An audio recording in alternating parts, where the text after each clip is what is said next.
gems that shine magnificently because they are fleeting. So says Tamayura, who is a brand new unit in the upcoming Overdress Set 5. So, who exactly is this mysterious fox, you may be wondering? And, well, why should you care? So, in the story, which is what all the ride lines in this are based off of, Tamayura is the heiress of a Zaibatsu that leads the Ayakashi and the current head of the Hyakiyagyo. For people who don't speak Japanese, there are a bunch of different portions I'll have to explain. So a Zaibatsu is like a wealthy conglomerate that controls and has a lot of political power. So if you have ever played Tekken 7, you know the Mishima Zaibatsu, it's sort of the same concept, except, you know, not modern day. The Ayakashi are a, type of yokai, and the Hyakiyagyo is a little bit hard to, explain, but it's the march of Oni and yokai through the streets of Japan, and that imagery has been around for 1,000 years, so assumedly it would be something similar in Cray with demons and ghosts parading through the streets of Tamayura's homeland, which is actually not in the main capital of the Dragon Empire. It's actually on its own island in the east. Unfortunately, everyone, your girl's dying.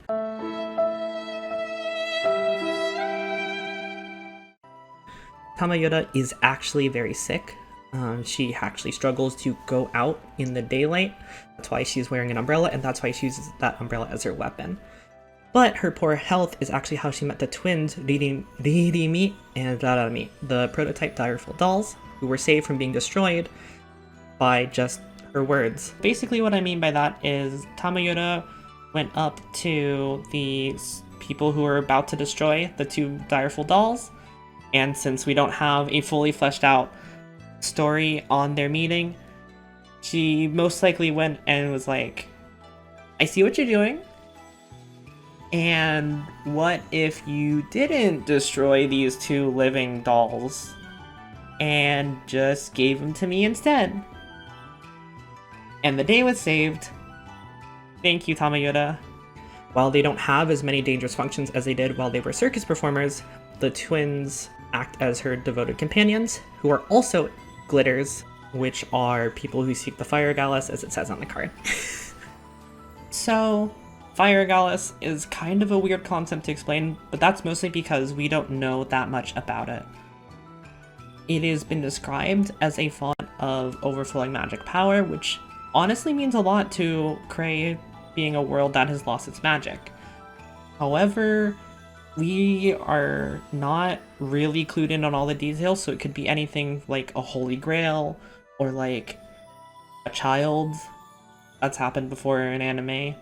Regardless of what it is, people who seek it out are called glitters for some reason. I don't know why. Maybe because they sparkle, maybe they're vampires. Well, actually, technically, I'm sure there are a few vampire glitters, so who knows? Anyways, moving on. But their purpose for being glitters is actually to save her life, much like she saved theirs, which is really, really cool. Her role in the Cross Cray epic main story is actually, we don't know yet. As of the day I'm recording this, on April 6th, she doesn't actually appear in the story yet. It is a lot of Roa and all the other ride lines appear, except for Tamayura. But according to what has been put out about her, she is a wanderer who basically wants to enjoy life as she can. She also seeks out hot springs where she goes to rest and heal herself up. And her old butt, no. No. Oh gosh, you're just like me for real. My back. So yeah, that's pretty much all we know about her role in the story. But how does she play, you may be wondering? Well, she's a multi-attack Dragon Empire clan, which is very, very, I wouldn't say super different, because most Dragon Empire decks can multi-attack these days, but she is more of a Mirage style, very similar to the old Murakumo, as well as old Pale Moon, where you're calling from Soul and you're attacking over and over. But she also has a lot of defense because of her orders. Basically, she goes to up to 5 attacks per turn, maybe even more depending if you get that OT, but no one plays around OT, so don't do that. That's not smart. But she rips away your opponent's resources just by doing these little chips, and one card guarding most offensive pressure because of her Fox Art. One of the really cool defensive options in the deck are the twins Ririmi and Rarami, because when you call them from turn 1 from the get-go, they will always go to Soul when you guard them, or when guard with them. So basically this deck is like impossible to beat. No one will ever do it. No. It is the best deck in format, tier 0. Easy. Yup, no one can argue with that. While the main tail has her fun, I'll teach you every last trick to poke a hole in this little flimsy deck. So, if you see a Tamayura player have less of one doll than the other, attack that doll. Doing so will make the Tamayura player either have to guard that unit, or will make it a lot harder for them to do their multi-attacks. Unfortunately, some decks aren't well equipped to sacrifice an attack to remove one of the dolls, so be careful that you don't overcommit and lose a lot of pressure by doing so. Second off, get good and check defenses. Since this deck is a multi-attack deck, taking some early damage is a very good possibility in order to reduce the amount of cards you might have to guard with. Lastly, damage denial is quite good against the deck, especially if you see them ramping up for a big Tamayura combo turn.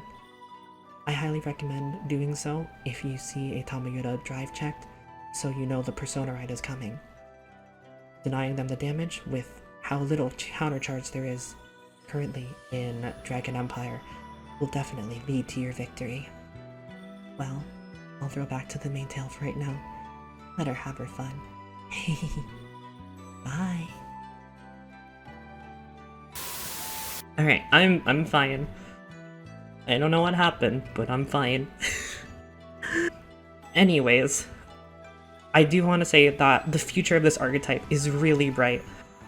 Tamayura can search out Fox Arts, which can be anything right now. I'm looking to see like what the future of Fox Arts look like. I'm personally hoping for something like when Light and Darkness intersect, so I can, you know, search out pieces, search out Persona Ride, which would be really good for this deck, because that's something it really needs. Even though the plus 5k is really nice to offset it, defenses still really mess up the attack pattern, so having an order that can like fetch a Persona Ride or fetch either the dolls would be really nice for it. I'd also like more flexibility in slots, which is weird to say because this is my list and it's all like 4-ubs aside from a few techs. The Tribash can be switched around for Orlando because they fill a very similar role of being Mirage attackers as well as additional soul. And the Tsumugis are in here against good players who know how to properly attack the deck. So this is also one of my personal thoughts on this last slot in Tamayura. Because the space is so tight, there are 3 cards I consider to be like competing for space here. One is Tsumugi, which I mentioned earlier. That one is a tech against good players who will actively try and shut down your game plan. Second off is Tribash, which I think is like really good against players who will leave their fields open. Like if somehow Barrow Magnus takes over, or if people are playing very conservatively against you in order to guard your multi-attacks and only leave out like 2 attackers, I think that's a really strong play. I wouldn't personally bring it to like a high-level competitive event though. I think the more safe play is to play Orlando and Tsumugi, because Orlando does not really require your opponent to play around it. But if you're definitely taking this deck to locals, I recommend putting in Tribash because it's really funny, and sometimes you can just get people with a 3-crit Vanguard on turn 3. So like that's really the only like deep thought I have on the deck construction here. Everything else I think is pretty standard. I wouldn't put too much effort into like trying to tweak the other ratios. If you're running more than 3 of the Fox Art, I think you're wrong. It is defensive, you can only use it once per turn. It is definitely not as good as people initially thought, but it is still very good. Shiriki effects are still very, very strong, especially in D format. Anyways, continuing on. I really want them to lean more into the tempo style than the multi-attack style, which is already in Psycheia, so, you know, don't give, like, when X battle happens, but, like, have cards that might call out a soul as well, or some way to soul charge from drop, a la the support that, goodness, I can't remember her name because she disappoints me so much. Felty Rosa. So something like that, something that soul charges from drop a la Felty Rosa in order to recoup your cost, because oh my goodness, the twins are so expensive to keep up, but the extra, like, essentially 2 card advantage every time you call them both out is really, really good. So yeah, that's why you should care about Tamayura. She has really interesting background that I can't wait for them to expand upon. She is super fun to play. I love the multi-attack style. Reminds me so much of, like, the Mirage Mira style from back in G-era, honestly. And she's just so cool. And she's a Foxlife. Fucking got him. Whee! Anyways, I hope you enjoyed this. If there's anything I missed, anything you want me to talk about, please let me know. I am absolutely in love with these new ride lines from Set 5. They are everything I've ever wanted from Overdress, and it's just like, these are so good. Play these decks, please. It is just so cool to see an actual incorporated story told through cards, and it's one of my favorite parts of card games, is just seeing how those stories unfold. Anyways, I will see you next time, where we will talk about another ride line from this set. See you later. Bye bye.